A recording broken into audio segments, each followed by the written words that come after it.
If you're a detailer and you're struggling to get clients on your own without posting on Craigslist, without word of mouth, this video is for you. I want to go through a simple setup which allows you to, over time, go from having to basically pay for customer acquisition to actually developing it through natural search history using search engine optimization and your own website. So for me, when I first started detailing, I used a detailing provider for most of my jobs. They took a big fee. And if you're in a big city, this can be a very helpful tool. But if not, let's say you're in a rural area or you're in a place where a provider is not present, maybe you're in a mid-sized city, you're probably finding out that almost all your clients are only coming through word of mouth and Facebook posts. For me currently, only 2 to 5% of the total jobs I've ever have done have come from a Facebook post. And here's why. People on Facebook are not actively searching for services. They're on Facebook for entertainment purposes only. So if you can understand the psychology of what the customer is looking for, then in return, you're going to be able to better identify what's necessary to actually get them to purchase from you.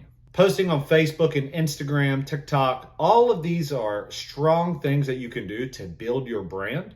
It is an actual fact that people are going to look at a post from you 20 to 30 times before they actually gain interest. So posting regularly is an important tool, but it is not the singular way that you can generate clients, generate leads into your own business. To start, you need to create a website.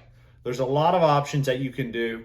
I have a couple different businesses, myself and my wife, and we have tried multiple different websites. For my detailing business, Wix has been the best option for me. I pay roughly $30 a month, somewhere in that range, $25 to $30. I'd have to look to see the exact price, but you can actually pay less money if you're willing to pay the annual fee. Now, I'm not affiliated with Wix, so this video is not sponsored by them. There are some products that I use that I will recommend, with Wix being one of them. The first thing that I needed to do was create a website with a layout that gets to the point and pushes customers to actually give you their information. The most important thing you can get from a customer is their name, their phone number or email, the property address, what they're looking for, and any notes about what they are wanting to get done. So how do we do this? Well, first, when you land on the website, which I will show here, you will see that every single thing about it is pushing you down the page. So the first thing you're going to see is a very simple, large image of one of the nicer cars that I service. The reason is because you want to raise the expectation of the customer. If you put a picture of a Chevy Cavalier or a Ford Focus, you're not going to grab people's attention. I have a customer that has a higher end Porsche that I use as my main image, which actually raises the expectation of the customer. In their psychology, if they see that you are doing Porsches or Lamborghinis or Rolls Royces or anything like that, they're going to value your service that much more. So whatever the nicest vehicle you've done, if it's a Ford Raptor, if it's a boat, whatever it is, post that as your main banner image with a simple statement like I have. Mine says mobile detailing. So you want them to know what you do and where you are. So the first thing you see on my site is mobile detailing, Charleston, South Carolina.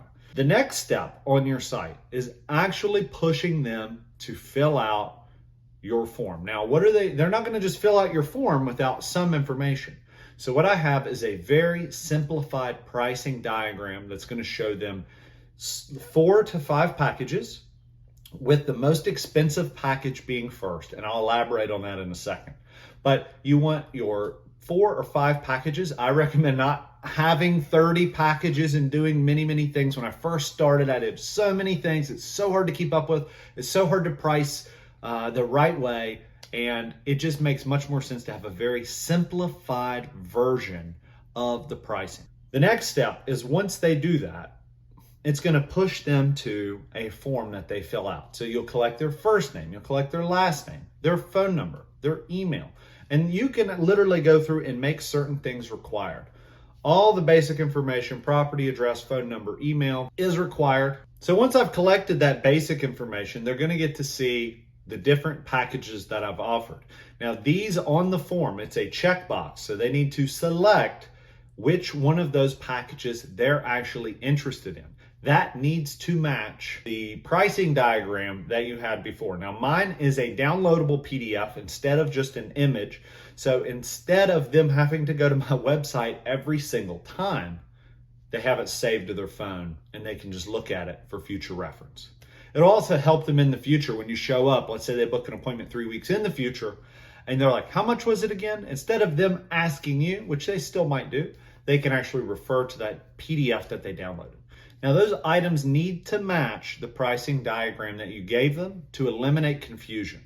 The next step is asking them what the make and model of their car is. This is for you because when you look at that, you can immediately know, hey, they want an interior detail on an SUV. It's going to be $200, right? It simplifies it for them. It simplifies it for you.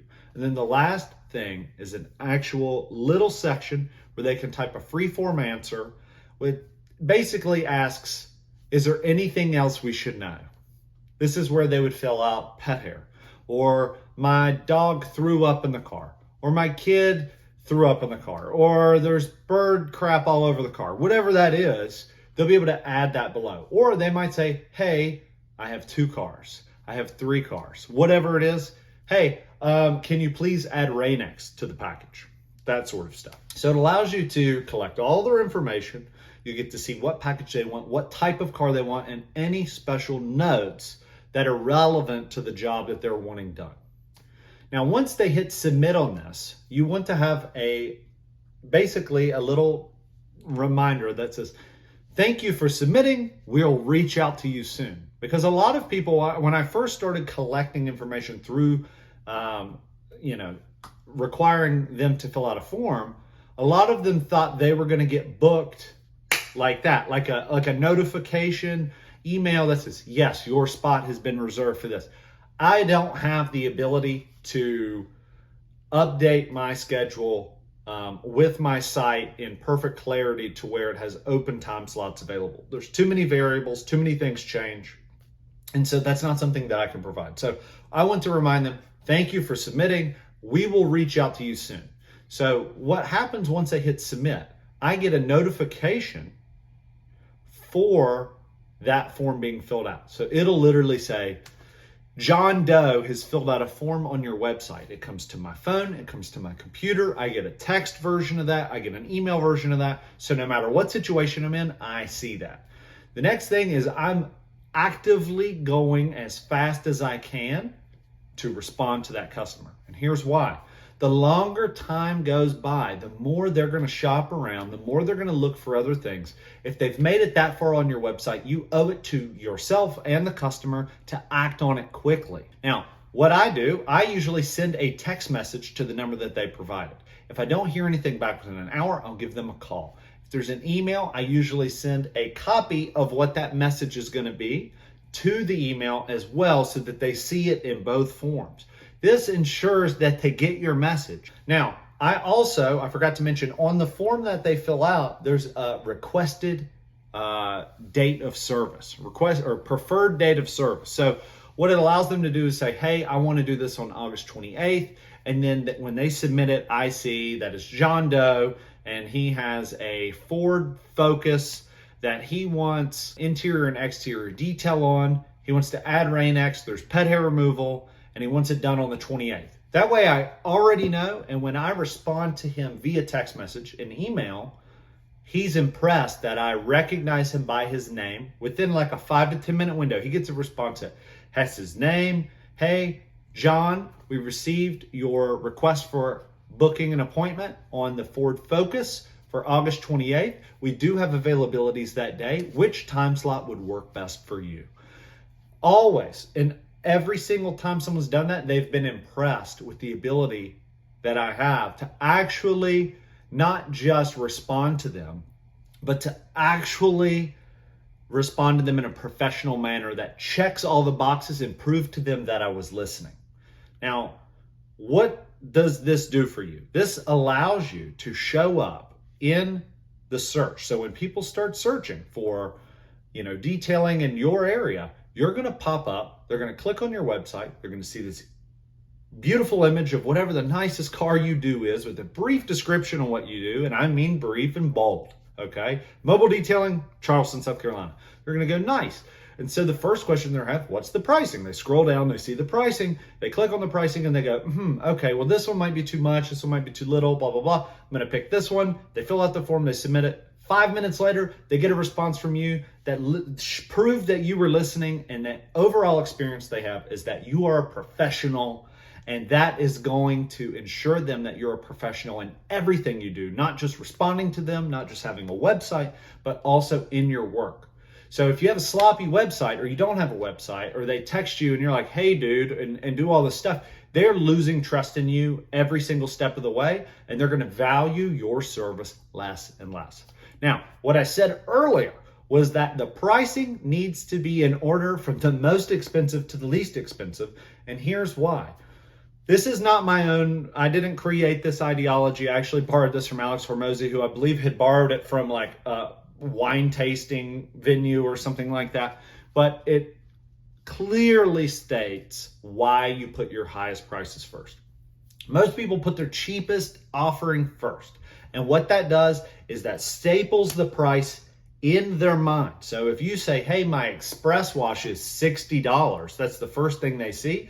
They immediately think, hey, this is a $60 service. And they're going to measure all your services beyond that based on that price. So if they see $60 first and they scroll down to your $500 package, they're going to think the $500 package is too much. Now, your clients are probably not going to buy your most expensive or your cheapest. But what happens to them psychologically when they see your most expensive product, first they go, okay, my mind is already set that this is a $500 service.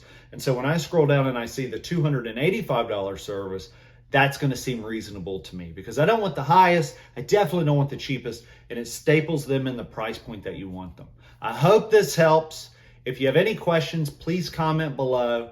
Let me know your thoughts. Hope you guys have an awesome day.